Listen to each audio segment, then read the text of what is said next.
கர்த்தருக்கு ஸ்தோத்திரம். இன்றைய வசனம் நாள் 23/12/2023.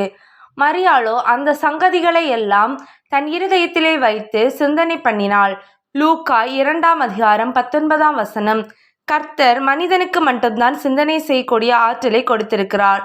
சிந்தித்து செயல்படுவது என்பது ஞானமாகும். சிந்தியாமல் காரியங்களை செய்துவிட்டு பின்னர் தீய பலன்களை சந்திக்கும் போது வருந்துவது பேதமைத்தனம். கர்த்தர் உங்களுக்கு நல்ல செழிப்பான தேவ சித்தத்தின்படியான சிந்தனைகளை தரும்படி ஜபிக்க வேண்டும்.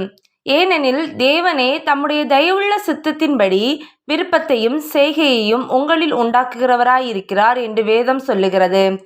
சிந்தனை சரியில்லாவிட்டால் செயல் சரியில்லாமல் தான் இருக்கும். சரியில்லாமல் போகும்போது வாழ்க்கையே சரியில்லாமல் போய்விடும்.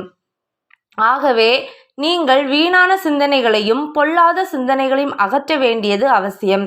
எப்படியெனில் மனுஷனுடைய இருதயங்களிலிருந்து பொல்லாத சிந்தனைகளும் விபச்சாரங்களும் வேசித்தனங்களும் கொலைபாதகங்களும் களவுகளும் பொருளாசைகளும் துஷ்டதனங்களும் கபடும் காமவிகாரமும் வன்கண்ணும் தூஷணமும் பெருமையும் மதிக்கேடும் புறப்பட்டு வரும். இவைகள் எல்லாம் மனுஷனை தீட்டுப்படுத்தும் என்று வேதம் சொல்லுகிறது. ஜெபம். எங்களை அதிகமாய் நேசித்து வழிநடத்தும் எங்கள் அன்பின் பரலோக பிதாவே, இயேசப்பா, இந்த நல்ல நாளைக்காக ஜெபிக்கிறோம் தகப்பனே. உம்முடைய கிருபைக்கரம் என் ஜனங்களோடு கூட இருக்க வேண்டுமா ஜெபிக்கிறோம். ஒவ்வொருவரையும் என் தேவன் காத்து கொள்ளுங்க, ஆசீர்வதிங்க தகப்பனே. இந்த வசனத்தின் மூலம் ஒவ்வொரு இடத்துல பேசுங்க. ஒவ்வொருவருக்கும் இந்த வசனம் பிரயோஜனம் உள்ளதாக அமைய என் தேவன் கிருபை செய்ய வேண்டுமா ஜெபிக்கிறோம் தகப்பனே.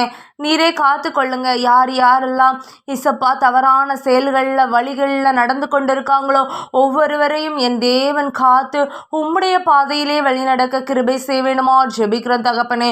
ஒவ்வொருடைய வாழ்க்கையும் என் தேவன் மாற்றுங்க தகப்பனே. என் தேவனே இசப்பா, ஓரின சேர்க்கை என்ற பேரில் இசப்பா ஆணும் பெண்ணு சுற்றி கொண்டிருக்காங்க தகப்பனே. என் தேவனே, நீரே ஒவ்வொருவருக்கும் இசப்பா எச்சரித்து அவருடைய வாழ்க்கையின் நல்வழியில் நடத்த கிருபை செய்வேணுமா ஜெபிக்கிறோம். நீரே காத்து கொள்ளுங்க தகப்பனே. என் தேவனை குடித்து வரித்து தங்கள் உடம்பை நாசாக்கி கொண்டிருக்க ஒவ்வொருவருக்காக ஜெபிக்கிறோம் தகப்பனே. ஒவ்வொருவரும் மனம் திரும்ப என் தேவன் கிருபை செய்யுங்க தகப்பனே. அது மட்டும் இல்லைப்பா, எத்தனையோரோட வாழ்க்கையில் வறுமைகள் இருக்கிறது ஏசப்பா, வியாதிகள் இருக்கிறது ஏசப்பா. என் தேவனே, ஒவ்வொருடைய வறுமைகளும் வியாதிகளும் கஷ்டங்களும் நஷ்டங்களும் எல்லாவற்றையும் மாற்றி ஒரு செழிப்பான வாழ்க்கையை ஒவ்வொருவருக்கும் கொடுத்து ஒவ்வொருவரும் ஆசீர்வதித்து பலப்படுத்த வேணுமா ஜெபிக்கிறோம். பத கெஞ்சி மன்றாடுகிறோம் பரம்பிதாவே. ஆமேன்.